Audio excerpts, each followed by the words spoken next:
Bad baseball practice routines. Let's talk about them.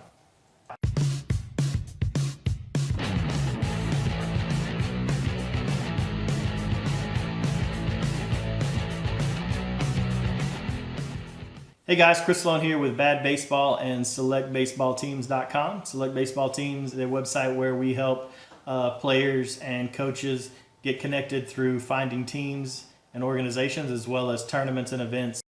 I was having some conversation with a couple of guys on Facebook. I'm in a bunch of different groups, everything from Florida to Georgia to California to Michigan, right? And basically my deal is I'm trying to just engage with people in different formats and that sort of thing. So conversation was actually out of a Georgia baseball group, and the parents were complaining about practice schedules, which I believe entailed, I want to say, 3 hours of practice each day, 6 days a week, right? May have been more, but at least I remember that. And, there's a lot of back and forth, and I don't know what each state or each school has. They have a bunch of different practice regulations by state, probably by division, whether you're at a private school, at a public school, at a charter school, what have you. They're all going to have different rules and regulations that each coach has to follow regarding practice times.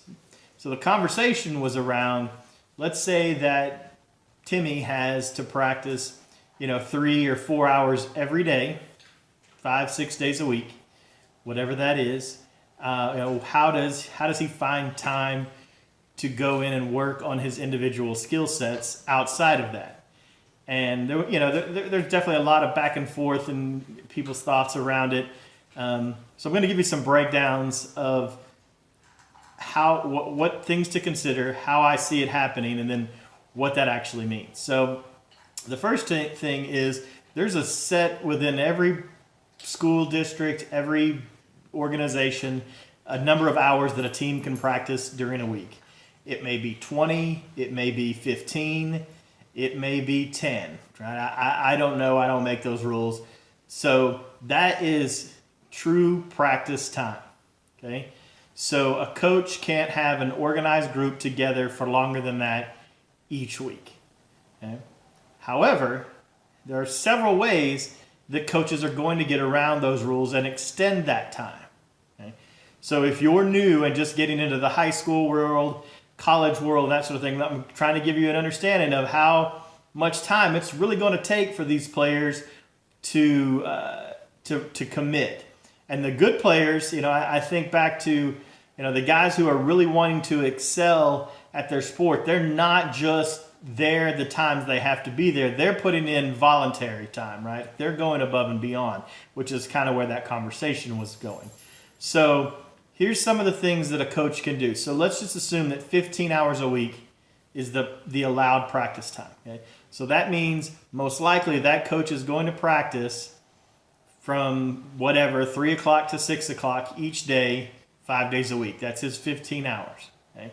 He may also require or have a voluntary workout each morning. Okay, that is a weightlifting in the gym. He is not there. It is not required. But if you want to play, it's kind of required. Right? So they have a involuntary weight training time. They have classroom time that could or could not be considered in that. It depends on the program. But a classroom time that could be half an hour, another hour of dedicated chalkboard time where they're going over scenarios, positional information, and that sort of thing, and just really learning the game at a deeper level. Okay? Then you also add in majority of those students, especially in a public school environment, are probably taking the baseball class. So the baseball class is typically an hour. If they're on the varsity team or the upper level teams, they're probably going to be in the period right before practice starts. So they're going to start into their class, which is a classroom they're graded on, and there can be students that aren't on the team, but for the most part, all of the varsity players are going to get put in the same period, usually at the end of the day, and they'll have that hour. So they could actually practice that hour and straight into their regular practice, But that first hour is not considered true practice because it's actual classroom time. It's a PE elective that they are taking. So if you start adding that up, the weights may take an hour in the morning. They may have another hour to 3 or 4, however the coach can deem it, in the afternoons. It's a significant time commitment for a player. And that's most sports. Baseball is not just the exception, right? You're going to have that in other sports that I know of as well. Basketball, football, no exception, right? So when you're taking that next level, hey, it's not just and there's this misnomer I think of, hey, you're not playing rec ball, you're playing select baseball, right? You're a better player and that sort of thing. That's why you're there.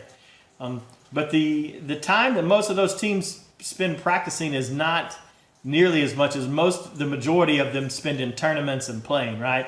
They may have 2 practice days a week if they're lucky, and those are only an hour or 2 because they can't get access to facilities and that sort of thing.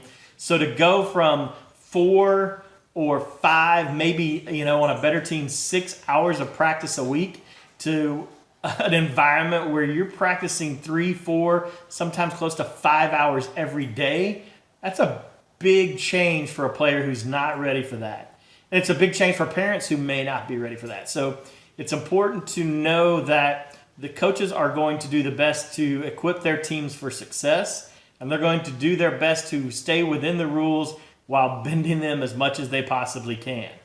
And if your student or your student athlete is not ready for that, they're going to have a hard time getting used to it. And you as a parent may struggle with it as well, just moving from what was a leisurely, hey, it's the weekend time, to now this is, when you get into school, it's a significant amount of time commitment from your young athlete, especially when they're freshman and sophomore, because they may not have their own vehicle or transportation. As they get older, they may have access to a vehicle, which helps out a lot, limits your amount of time involvement, because at least they can drive themselves in the morning and the afternoons, right? But those are definitely things that you have to consider, when it comes to that practice environment. And so now let's take that another step further, right? Where is the time to do the outside things, to be a student, to be a kid, to do that, and to also improve themselves at their position, right? So if I need work as a first baseman or as a middle infielder or an outfielder, do I get all those reps that I need in the regular practices? Or am I having to take additional time and do that on my own, right? Put in time on the weekend, right? So the reality is better players are going to spend, they show up early, they stay an extra half an hour taking those just few extra reps that they need, and then still make it work. It's rigorous, it's challenging, but that's what it's like at the large high school level, and especially you start getting into the college level, that's almost a standard. The standard at college, depending upon the size of the program, is a set day of, weights, classes, tutoring, eating, practice, eating, and then studying and getting prepared, and then doing that day in, day in, and day out, right? So if you have not started to really accept the practice regiment and what that is, you're going to really struggle as a player going to that next level. So anyway, I would love to hear what you guys think. It's one of those things where it's always kind of changing, and everybody kind of has their own thoughts. Like I said, I was having some good conversation on Facebook about this, just listening to guys' different opinions about it. Also, if you haven't, please take a moment. I'd love for you to take a minute and subscribe to our channel here, Bad Baseball. And also, if you haven't done so, check out selectbaseballteams.com. That's our website where we help players and coaches get connected easier. Also have tons of tournaments and events going on, everything from tryouts to tournaments and showcases throughout the year. And we cover pretty much all over the United States. So great place for parents and players to get connected there. If you haven't checked it out, again, selectbaseballteams.com is our website. And just, again, give us a like here, like the video, leave us some comments down below. And if you haven't, be sure to subscribe to our YouTube channel, click the bell icon so you get notices when we publish new videos. And we hope to see you guys soon. Check out some of our other videos. Thanks, everybody. Have a good week.